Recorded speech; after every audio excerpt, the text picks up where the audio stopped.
Hey, Catalyst community. We just finished an interview with one of my childhood heroes, Larry Zonka. Yes, Larry Zonka, the fullback for the Miami Dolphins when they won the Super Bowl, the undefeated season of 1972. I can't tell you how excited I was about this interview. Now, there is some nostalgia in it here. We do talk about the season, playing for Don Shula, some of the details that are involved with that. But there's also a lot about health, wellness, and performance. There's a lot about what they did different that put them ahead of the curve as a team back in the early 70s that other teams weren't doing. And we talk about what happened after he retired and how his health took a downturn, not because of he playing football, but because of other choices he was making. And then what woke him up, and now at age 74, the quality of life he's having and why it's such a high quality of life. So we get into all that stuff. It's a really fun conversation. You're going to love this. As always, this is the advanced, unedited video version of the interview that will come live on the Catalyst Health, Wellness, and Performance Coaching podcast here in a couple of weeks. But we want to get this out to you ASAP if you're a subscriber here on the YouTube coaching channel. But by the way, if you're not yet a subscriber, that's an easy way to tell us you like what we're doing. So thanks for joining us. Enjoy this. I think you're going to soak it in, regardless of whether you're a football fan or you even remember who Larry Zonka is. For me, it was a lot of fun. I hope it is for you too. Now, let's go be a catalyst. Well, it is very much my pleasure today to welcome Larry Zonka to the Health and Wellness Coaching Podcast. Thanks for joining us today. This is so much fun. Fun to be here with you, Brad. We got quite a history. We go back a long way, don't we? Yes, we do. I was showing Larry some of the pictures that the Dolphins sent me. I was a native of Denver, Colorado, cheering for the Miami Dolphins with every ounce of my heart. And I won't share all the embarrassing stories around that. But let's start off by getting a little nostalgic here. 2022 will mark 50 years since your Dolphins became the only team in NFL history to go undefeated. Now, I did not realize this. You entered the Super Bowl 16-0, obviously, but you were underdogs to the Redskins. What do you remember? We talk a lot about mental toughness and resilience, that kind of stuff on this show. What do you remember going through your head in the moments leading up to kickoff on a game where you're undefeated, but you're the underdog? Well, quite frankly, we were so concentrated on getting back to the Super Bowl. The success we had an opportunity to obtain in Super Bowl VII came off the initiative from Super Bowl VI, where we got our butts kicked royally by the Dallas Cowboys. Yeah. From that game forward, we had a driving force named Shula, our head coach. And right after Super Bowl VI, he got us in the locker room and said, I want you to remember what this feels like, because he had lost the Super Bowl to Joe Namath years before. Oh, that's right. With Baltimore, remember? Yeah. So he knew the road and how it was going to be. He said, starting here, we want a total commitment each week. We want to make the Super Bowl every week. That's what led to the undefeated season. Yeah. Nobody ever talked about winning them all and necessarily a seasonal situation. Right. That just happened because of what happened there. But then we led off. And when we kicked off for that Super Bowl, to answer your question, in '7, we were a little uptight. More than a little. You know, the collar was buttoned clear up. You know, we had a lot of starch in our collar because we were like, But as the game, the great thing about the game of football, as soon as you hit somebody or get hit by somebody, it loosens things up immediately. Then we started to do what we were best at, and that was concentrate and control the ball. And we had a great defense. Yeah. They called the no-name defense because they were so intelligent and played such fine football. They had 5 mental errors the entire season, that no-name defense. Wow. So once it got rolling, then we had control, but it got kind of hairy right there at the end. If you were a fan, you remember Garo Yepremian's famous pass. Oh my gosh. Yeah, everybody remembers that. But it turned out, and then 50 years before, there had been no one that had done it. And then 51 years or 52 years since, hopefully, no one else has done it. So it'll be 100 years or 101 years right now of no one going from the first game to the championship without losing a game somewhere. We were the only team to do that. Now, you talk about Shula getting you guys dialed in after you lost to the Cowboys, but frankly, your turnaround that year when you went to the Super Bowl was pretty tremendous. I might be remembering incorrectly, but it seems like you'd been something like 4-10 the previous year, and then when Shula came in, you flipped the dial, and suddenly you're one of the top teams in the league. What was it? Similar type of mindset change? you hit it right on the head. Right? Not only our game plan changed, our lifestyle changed. He wanted us dedicated. He wanted us to eat right, sleep right. These are things that people, you deal in it, Sure. People say, and they, oh yeah, well, I eat right, sort of. Wasn't sort of. He laid out the team diet at training camp explicitly. I mean, he was very much into that. He was also into punctuality. If he said you need the meeting started at 8 o'clock, you better be there at 5 till, because he shut the door at 2 minutes till, and you had to beat it down to get in. Wow. The other thing he did, and this is something that you'll get a kick out of, because if you talk about things that we did that you can do for yourself individually, as we did as a team, was he said, we are going to play football in tropical heat, subtropical heat. So game day is going to be anywhere from 77 degrees to perhaps 91 degrees. Plus, and if you've ever been in the Orange Bowl, at 91 degrees, you can appreciate, because it's like 130 down on the playing field. Exactly. So what's that lead to? You're a conditioner. You know what I'm talking about. We've got to make this team. Now I'm quoting Don Shula. We have to raise an ability in ourselves to be camel-like. We have to be able to withstand this heat. So we practice twice a day in training camp. We would practice at 9 o'clock in the morning in full pads, full regalia. And very often it would be in the high 80s, mid 80s to high 80s at the time we went out to practice. Sure. Then we'd practice a second time at 3 o'clock in the afternoon. And sometimes, most often in July, August, and September, when those 2-a-days took place, it was pushing 100 degrees, the high 90s to 100 degrees on the field. And we learned to practice and perform in that. Now, not all the teams that came, but a lot of the teams that came in August, September, and early October from winter places such as Buffalo or New York, sure, you could see. You go into that Orange Bowl, it's a tiny little place that's all closed in, and it's 95 degrees. And pretty soon you see the other team slugging water like crazy. Well, we never had any water on the practice field. We learned to be camel-like. Wow. And it didn't kill us, so therefore it was good. I don't know if you could do that today. Yeah, I don't think you get away with that today. Wow. Yeah, that's so interesting. But it worked. For us, it worked. Yeah, interesting. So the whole mindset and using these things to sharpen you and make you stronger, it reminds me of another story you talked about in one of your videos. You were born on Christmas. You talk about being the youngest and the smallest. Now, I want everybody to get this perspective. If you don't know Larry Zonk, if you're not over 40 years old right now and you didn't just live and die by this guy every Sunday growing up, then let me give you a perspective. Last name Csonka is perfect. The Zonk, like he would get the tough yardage, although we'll also talk about later, you led the league in yards per carry one year, which is stunning based on your just the way that you ran the ball. But you were the youngest and smallest in your school for years. How did that influence the trajectory of your life? Because the story I heard was pretty doggone fascinating based on where you ended up.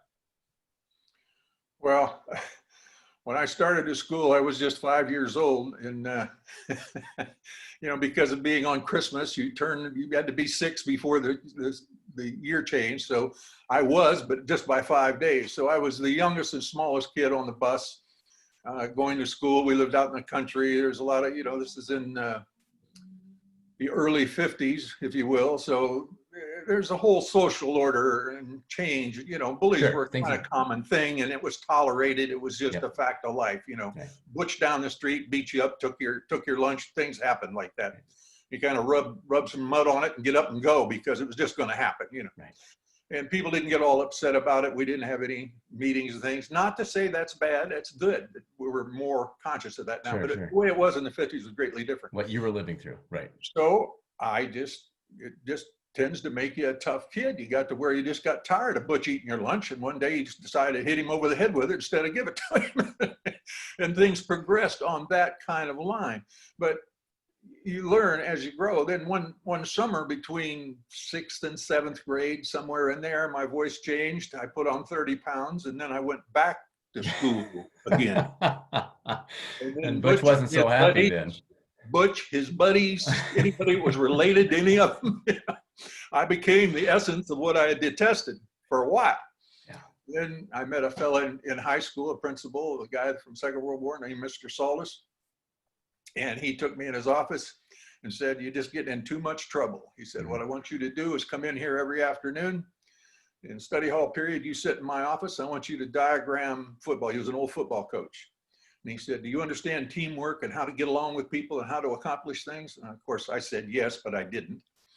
And he said, "Well, I'm going to teach you another way." And he made me define each football position before I ever played the game of football. Wow. I went out for it 1 year before that, but I was terrible and I quit.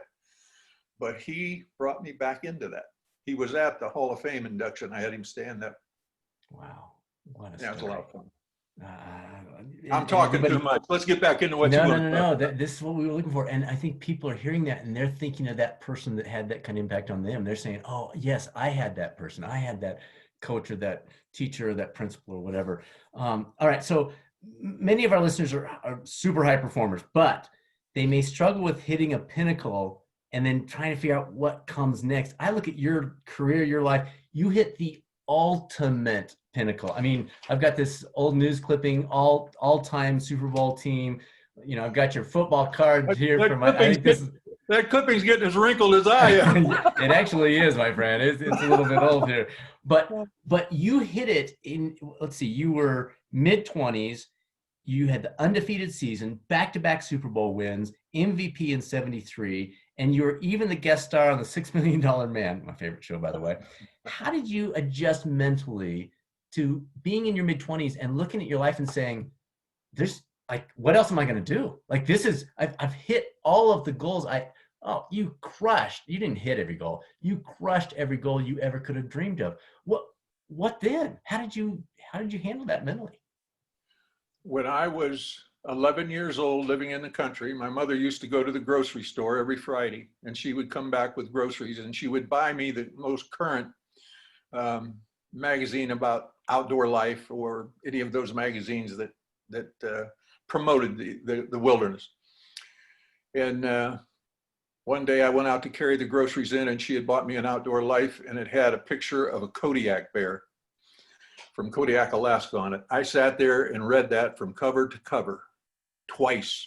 The ice cream and the shopping bags melted before I brought the groceries in. So when you talk about you hit the pinnacle of your life, well, the pinnacle, yeah, I got to ride that championship route with the Dolphins. But are you asking me, was that my life's mission? One of it, certainly to accomplish something in football was part of it, to take control of your body, dictate the terms, have the discipline to carry it out, and then go undefeated was certainly the pinnacle. And I don't bring that down in any capacity. Sure. But the other pinnacle I had was getting to Alaska and seeing the last real wilderness. And that's why I'm talking to you today from Alaska. Right now, particularly with the virus, we're staying here for the winter. But my objective was to get to Alaska and get to enjoy it and make it to the outback. And was that present in your mind? So when you were in your mid-20s and these things are just happening in your athletic world, were you at that time already thinking, "This is amazing, I'm soaking this in, but these are some of the other things I like to do in my life"? Sure. I was thinking about when can I get my life in order in the time that you just alluded to so that I can work Alaska into this. And I could only take a week or two because between speaking engagements and the things, the promotions, we went to Vietnam with the USO. I did a lot of things in the off seasons. And I would always try to work at least a week or 10 days into getting up to Alaska in the late 70s and in the early 80s. But then after I was really away from football, then the opportunity opened up to where I could start doing some outdoor TV. I always loved to hunt and fish and be in the outdoors. Of course, Alaska is the pinnacle of that. So I was maneuvering, trying to get a situation where I could get a TV show about Alaska. And then I did that, ended up with North to Alaska. That was the second pinnacle, perhaps not as admired by fans as much.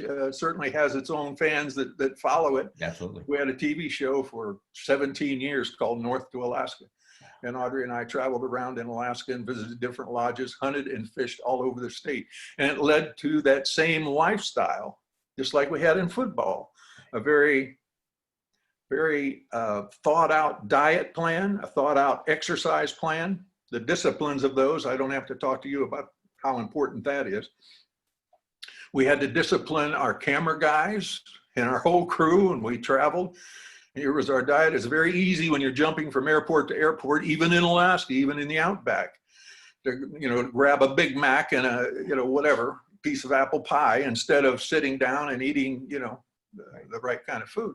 So the right kind of food was paramount in both of those situations that I feel like I accomplished something in, particularly. I mean, forget about family and church and all those things.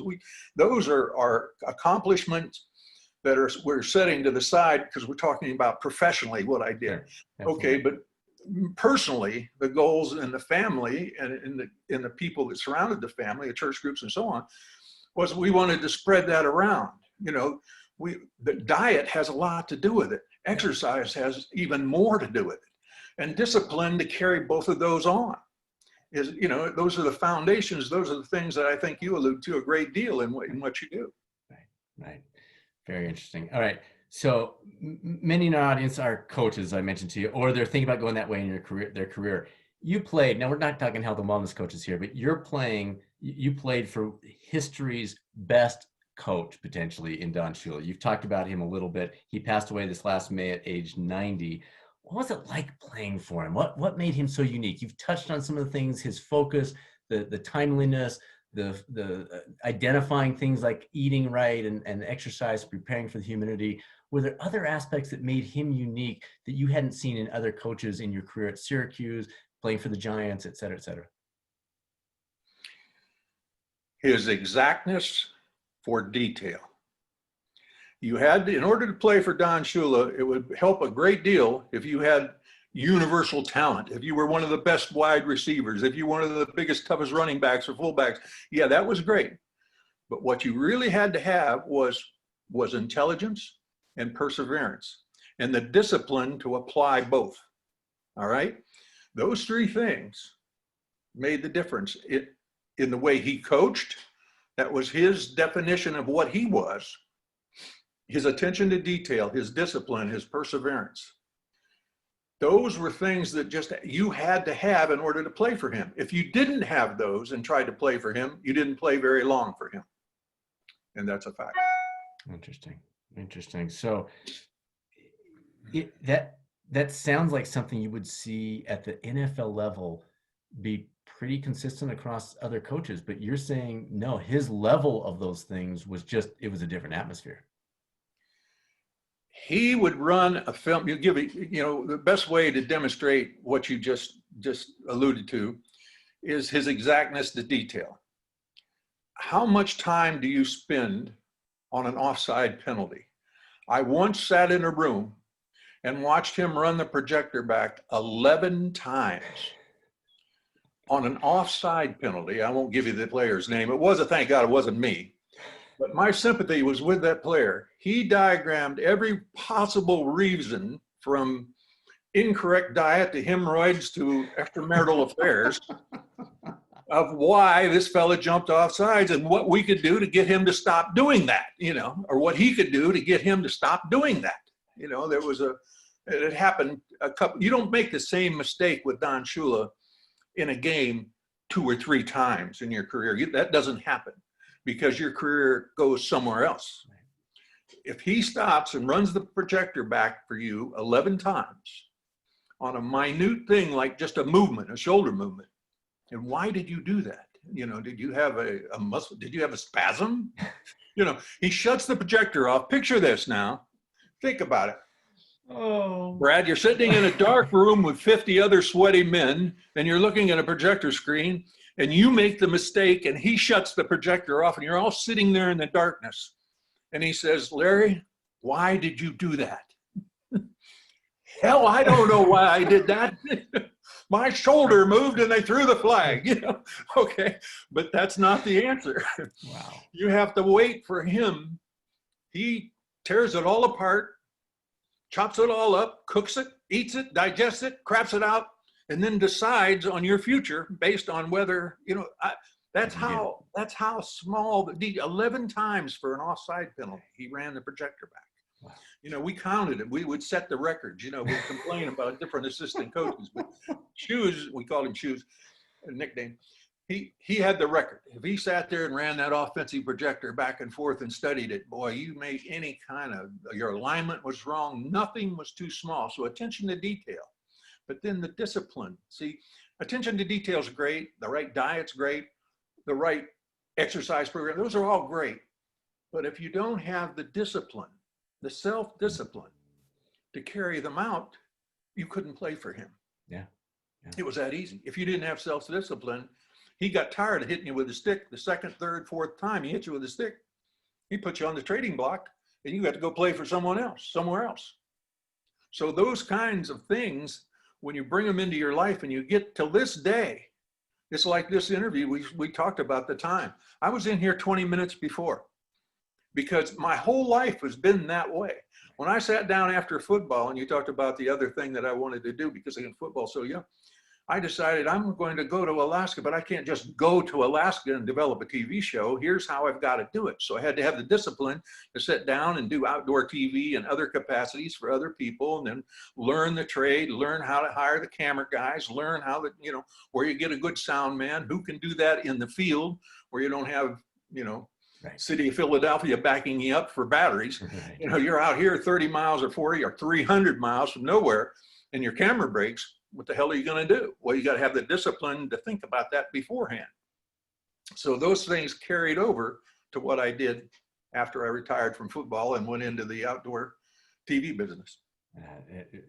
I love. Aren't you glad you asked? No, I am, because I think a lot of folks may look at these incredible athletes like yourself and they go, yeah, but they're just gifted and they had that run. But the conversation we're having is, you say, hey, I learned this here from this principle, and then it was developed further here, and then Shula took over. And then when I was done playing, it still applied. And there are things that any of us can apply. And I love hearing that. You talk about Coach Shula like a member of your family, frankly. That's super powerful. Can you dive into that a little bit more? Well, I think Shula and I had some things in common. We're both born out of Hungarian immigrant parents, grew up in the same area of Ohio, probably 15, 20 years apart, but kind of had similar backgrounds in growing up as a hunky kid in the country.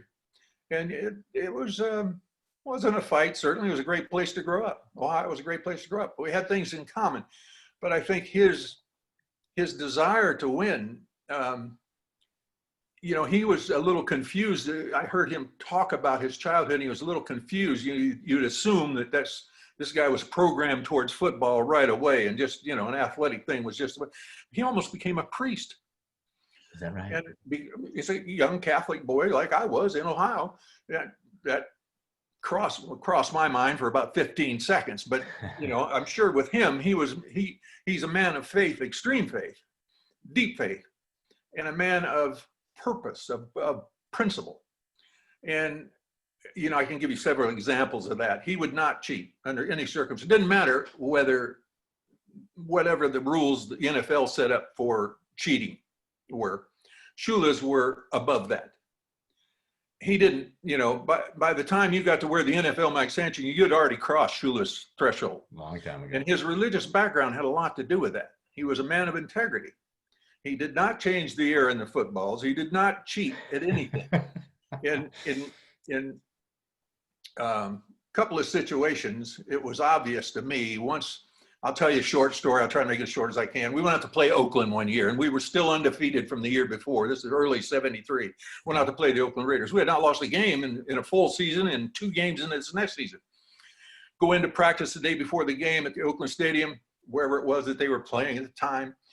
Going to the locker room, there was someone there working construction in the stadium, so we had to use the same locker room that the Raiders had used the day before, earlier that day. So I go into the locker room, and one of the fellas that played on that team, the Raiders team, was named. Well, I won't tell you his name. He was a fellow that played with me at Syracuse, okay, defensive tackle. Art Toms was his name. No big deal. So I went and found his locker, and I was going to leave him a note that I, you know, crapped in his helmet or something to be funny, okay, because we were just doing the day before workout, and chiding because he's a defensive player. We're going to run up against each other.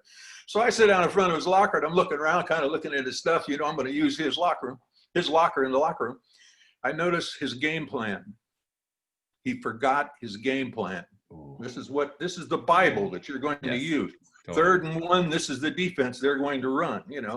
If we have a 1st and 5 or 2nd and 5 situation, he's got on his diagram what we're going to do. My gosh, that's like a Bible. That's like the game plan for the defense that we're going to face the next day. Right.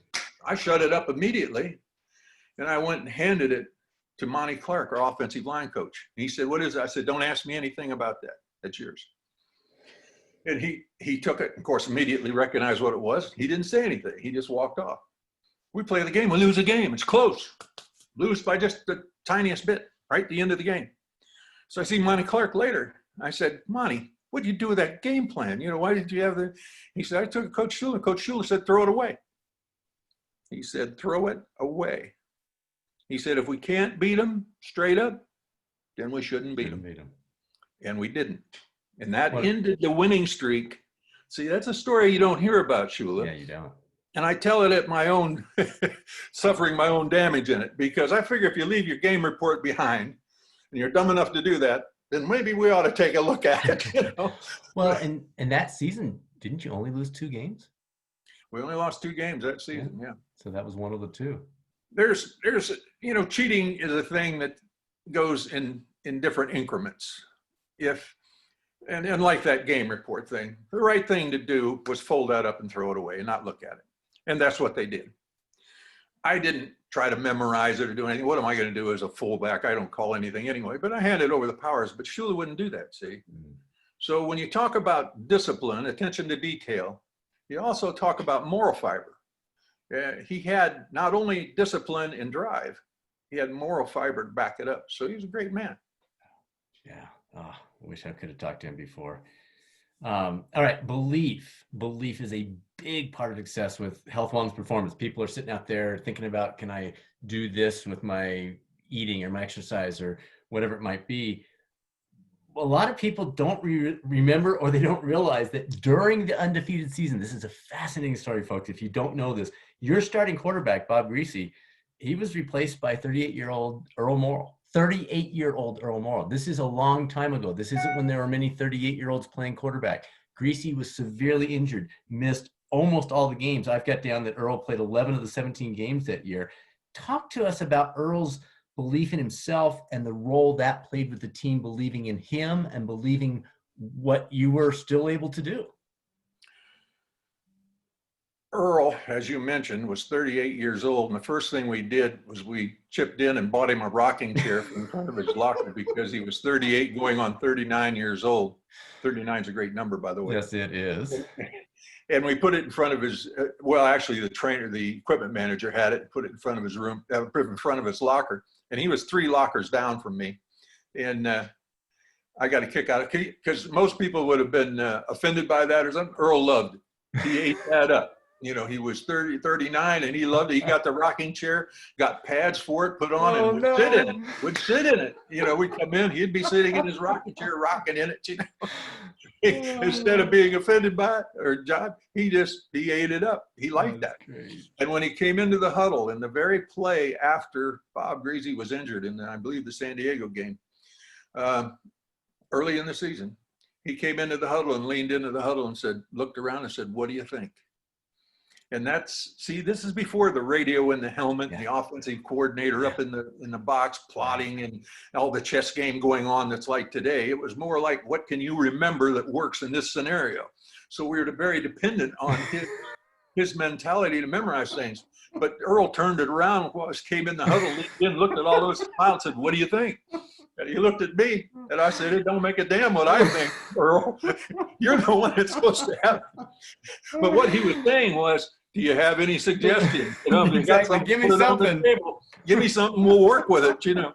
And Earl had that, but he also had the game plan memorized, and he learned that all the places he played at. Detroit, Baltimore, all the places he played. He played particularly for Shula at Baltimore. He's very intense And we knew that he had it in his head and what to do in the circumstance, but he wanted to know each of us personally, do you see a weak spot that perhaps, the sidelines or myself aren't aware of? And he would ask that and do that. Not that Bob Greasy didn't. Bob was very intelligent. Sure. He's playing a chess game in his head. He's way ahead. Yes, Earl, not so much. Earl said, what are you going to hit him in the eye, or we're going to sling it over here to the tight end?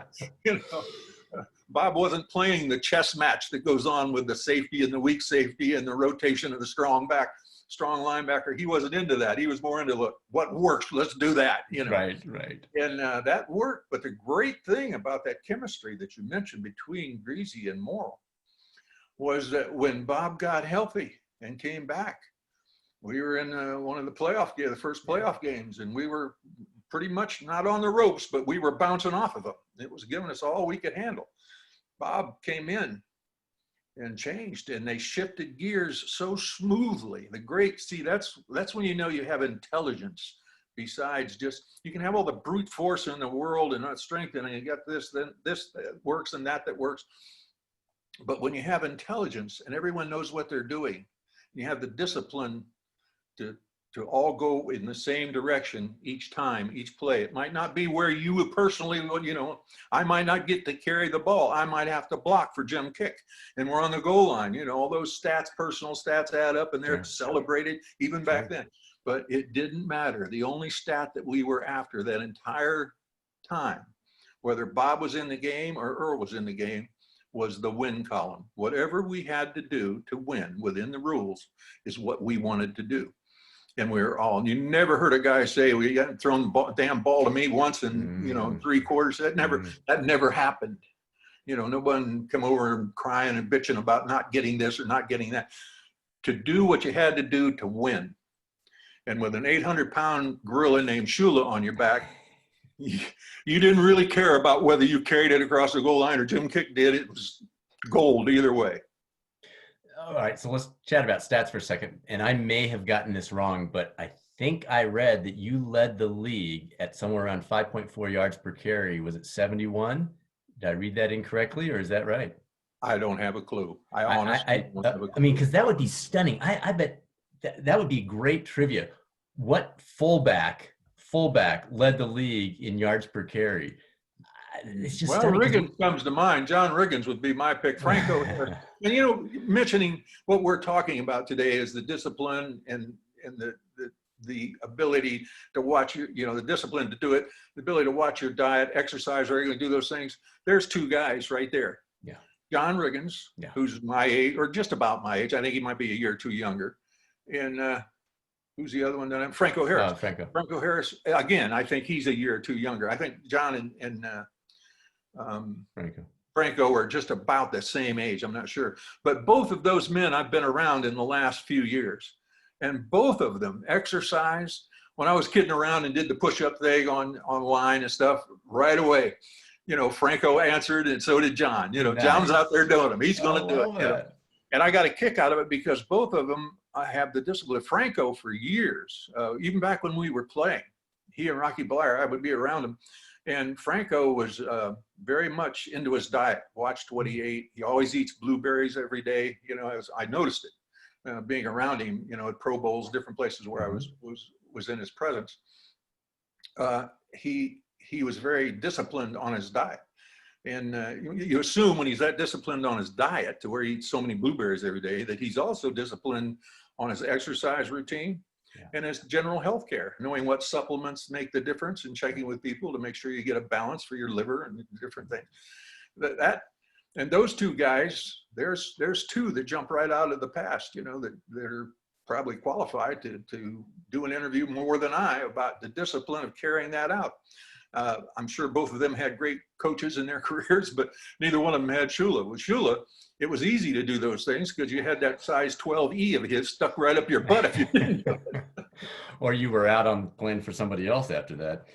All right, so you are still a very engaged football fan. Folks follow your tweets every week during the Dolphin games.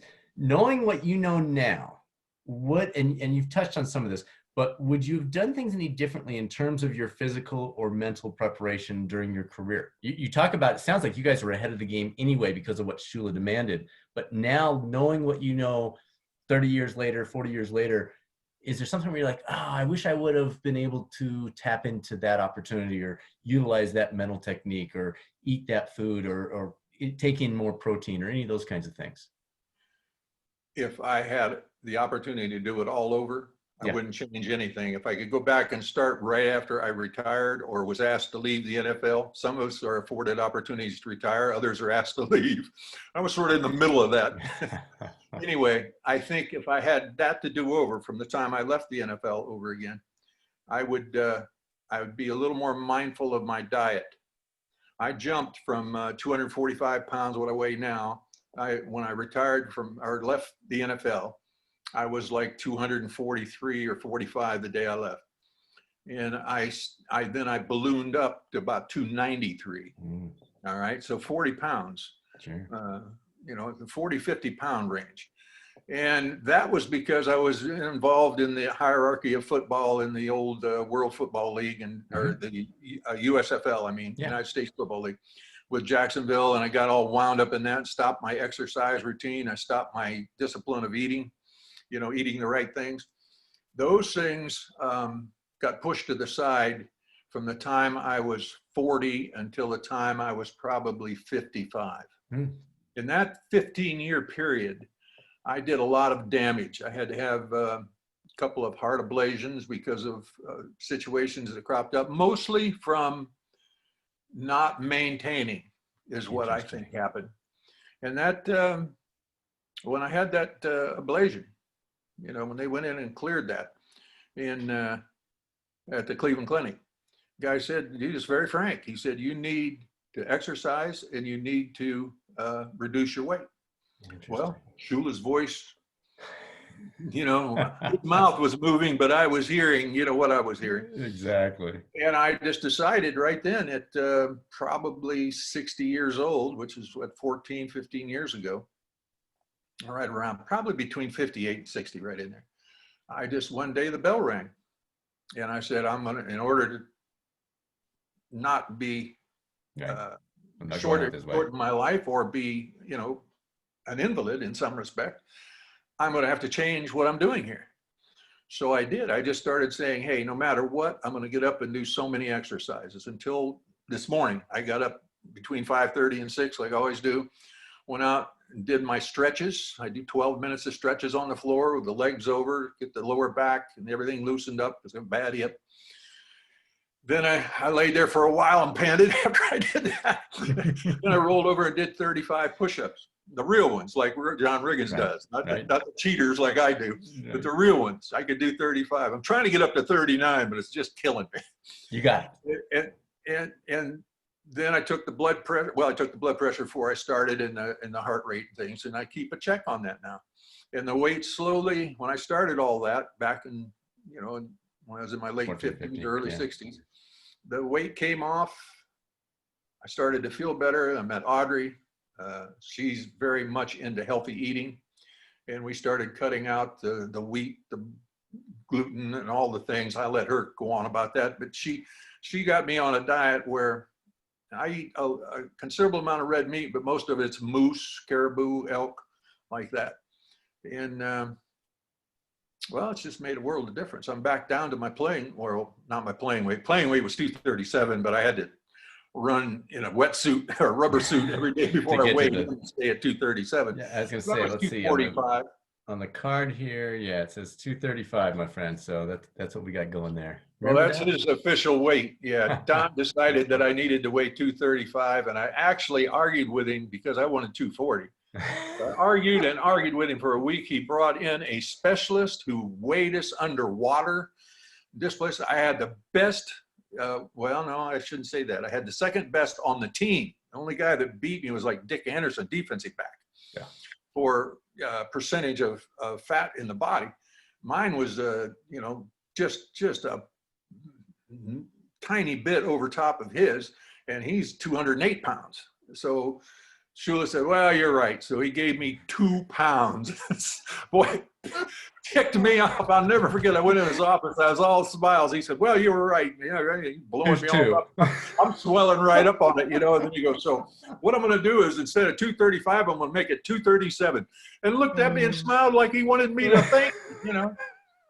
You go, "Oh gosh, I wanted to." You know, Shula had a great rule, and I'll shut up after I tell you this. You could, in front of the team, anytime he was out in public or in front of the team, particularly in front of the team, what he said went. You know, there was no rebuttal. Smartest thing you could do is say, "Coach, I'd like to come see you after the meeting." And that, everybody understood what that meant. Sure. "I've got something more to say, but I'm going to wait to say it in your office." Respectful. He told us, come in his office and you could say anything you wanted. So, buddy, as soon as he said that, I went back in the office. I wanted to jump over the desk. Several times he wanted to jump over the desk because we weren't that far difference in age. And he was still a young man. He said, "No, I know you. If I give you 2 pounds," he said, "then you'll only be 5 pounds off." He said, "If I give you 5 pounds, you'll be 8 pounds off." And, you know, I couldn't argue with him. He was right. Well, it's fascinating to me to hear you talk about, so you retired around 40, you were about 245, and then you ballooned up to 293. And you talk about, most people, when they think about football players, they think about the health issues are the things that happened in those 5, 10, 15 years they had a chance to play professional and some of the college years. And you're saying, you know what, Brad? Yeah, of course I had some orthopedic things going on with that, but really my health problems were my own doing. It was the choices I made in that 15 years that followed my retirement, not the 15 years I was playing ball. As we get older, the things we did orthopedically to our bodies Sure, they catch up. take a larger measure of our existence as we get older, and things tend to shrink up and dry up, all right, for lack of a better description. But right after I retired, I was still pretty much in the prime of life. I was only, you know, 35, 36 years, or 33, 34 years old. So I didn't pay particular attention to my diet. I lost that discipline that was being forced on me. So because my time was so taken up with running a football team and doing the things I was doing in the old USFL, I didn't adhere to the discipline that I had learned in the NFL. Now, once I got out of that and started and had the problems, and the doctors at Cleveland Clinic sat down with me and said, "These are the things you need to do." They're talking and I'm looking at them and I'm seeing Shula's face where their face is at, because it dawns on me, in order to play, that's what I had to do. So the whole thing comes down to one word: discipline. If you have the discipline to do these things, you will be healthy and you will reap the benefits.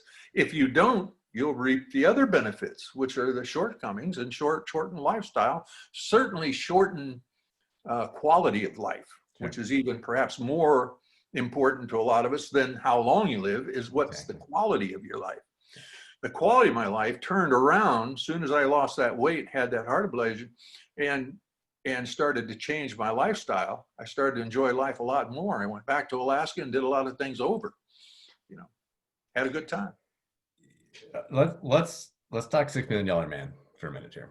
Now, that was my favorite show growing up. I actually went back and watched that episode where you were the guest star on the $6 Million Man with Steve Austin.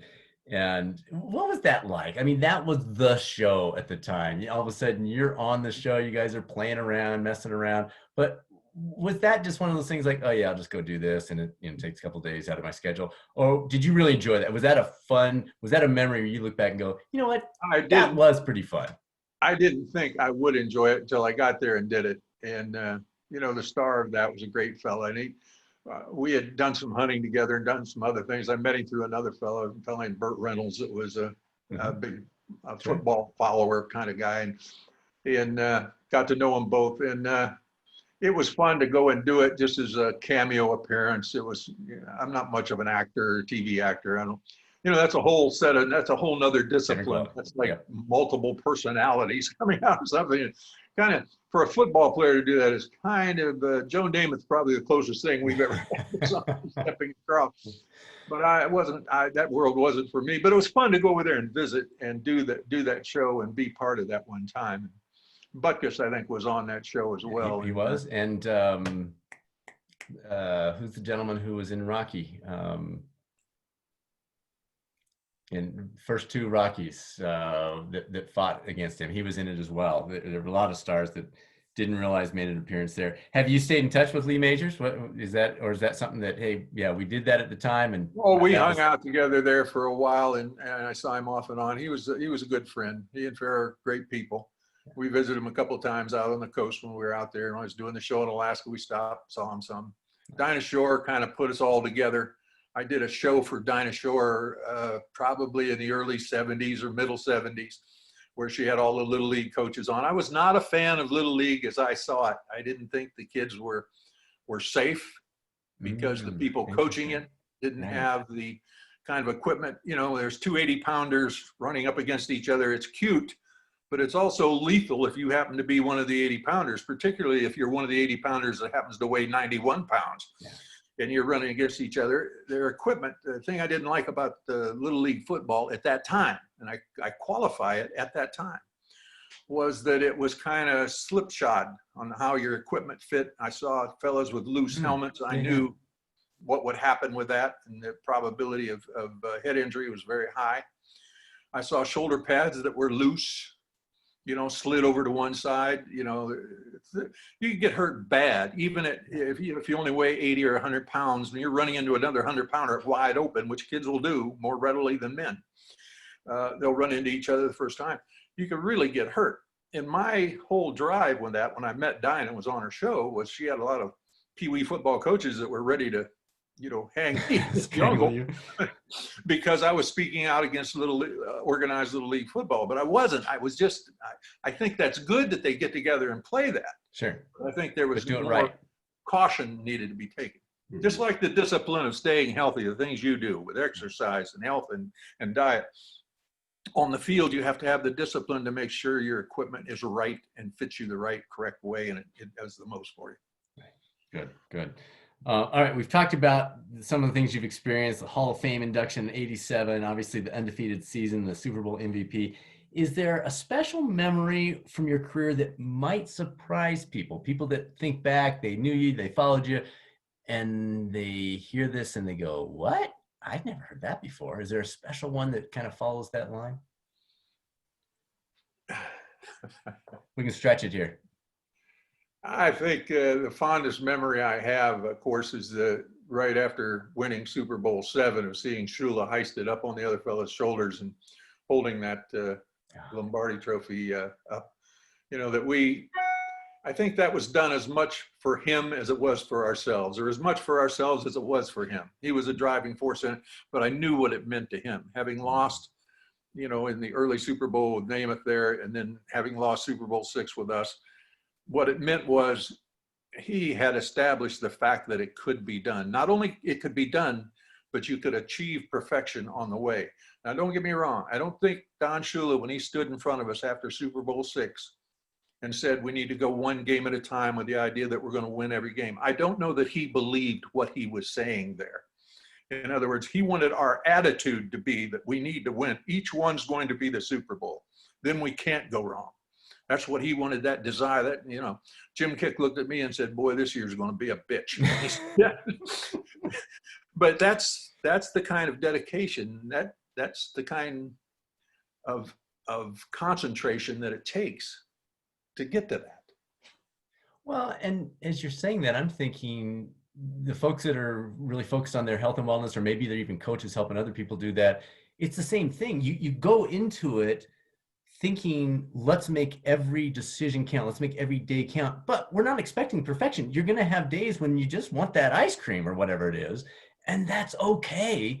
But we strive for what was it Lombardi that said we strive for perfection and we reach excellence or something like that? I mean, that it sounds like that was his message, is let's strive for this, and then even if we come back a step, we're going to win the Super Bowl. And that's what really You'd have matters. stopped Don Shula in mid-sentence there, which wouldn't have been a good idea. But if he would have, he would have said, no, I don't mean that we should go undefeated. That wasn't what he was.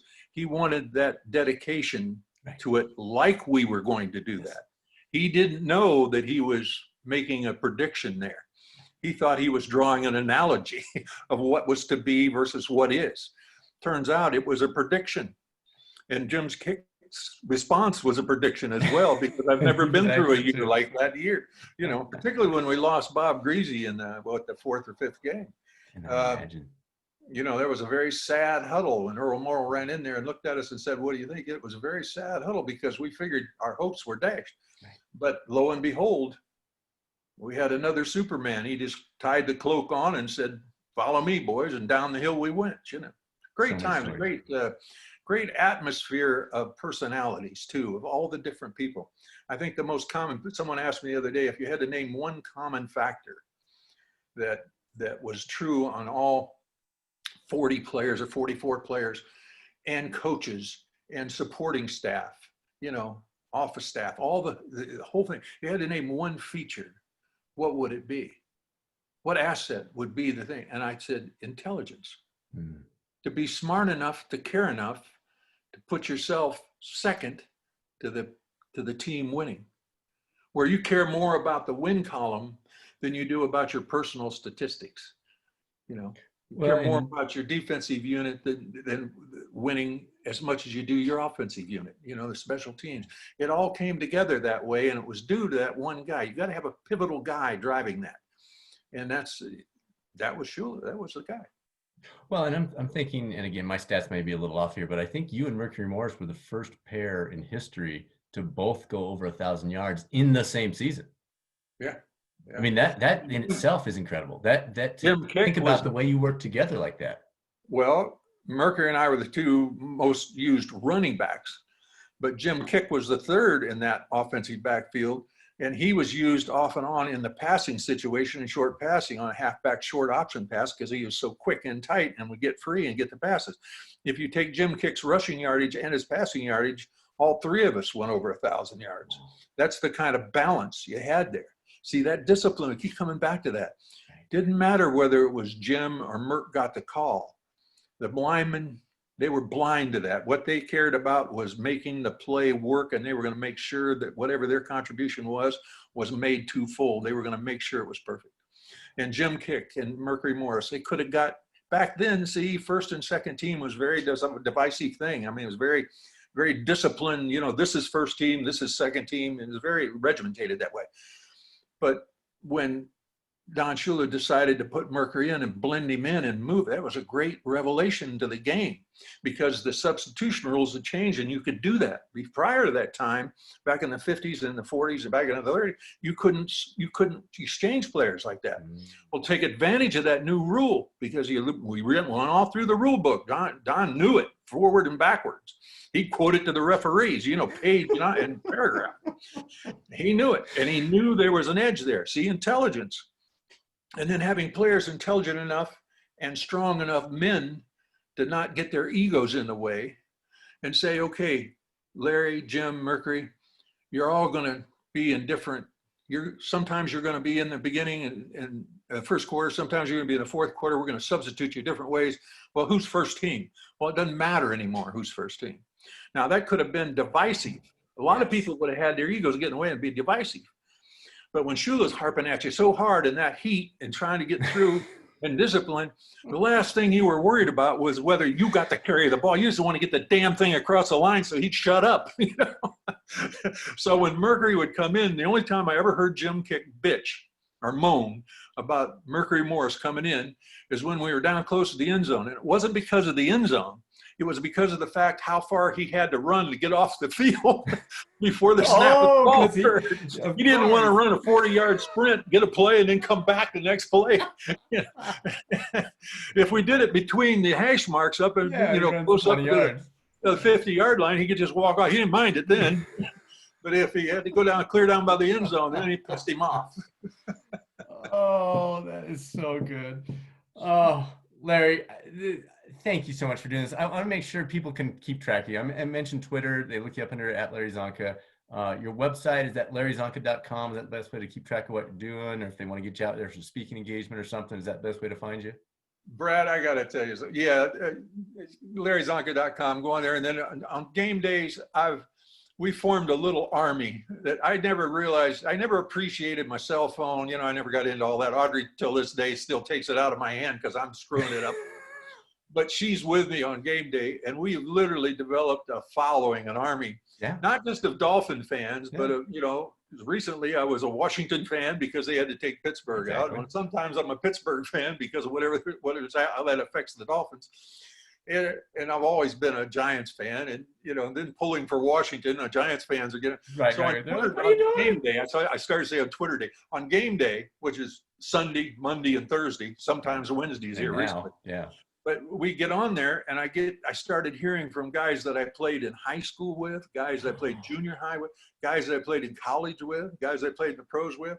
And now I'm starting to hear from some of the other teams, the guys that played on other teams opposite me during the course of my career in those same revelations. And it's fun because we start saying really comedic things to each other, when remembering, you see what you see on the TV, and then remembering in a high school play back from 1965, what happened, and well, it just creates a lot of conversations, brings back a lot of memories on things that I thought were gone, is what I'm trying to say to you. Those relationships that I had in junior high and high school and college and then the early pros, that I thought I'll never see those people again, I'll never hear from them. Twitter has changed all that. And now I get on game day and I start talking to people, and I find out it's somebody I knew, and I'm like, damn, where you been? And they start telling me, it's a whole nother social thing that we've got, that it's really been a blessing for me. I enjoy it a great deal.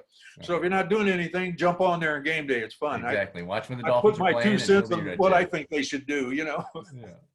I love it. Larry, this was so much fun. Yeah, you're a guy that I looked up to. You were the guy that whenever we played out in the yard and we'd pick a guy, like, okay, you be Billy White Shoes Johnson and I'm going to be Larry Zonka. I mean, I always want to be Larry Zonka. So I didn't quite grow into your size. I'm about $150. So I'm not quite that 245 or 237 that Shula gave you, but man, it's been fun following. It's been fun catching up, seeing what you're up to. Thank you so much for spending the time with us. This is great. Enjoyed it, Brad. Take care. Do it again sometime. That sounds great. All right, partner.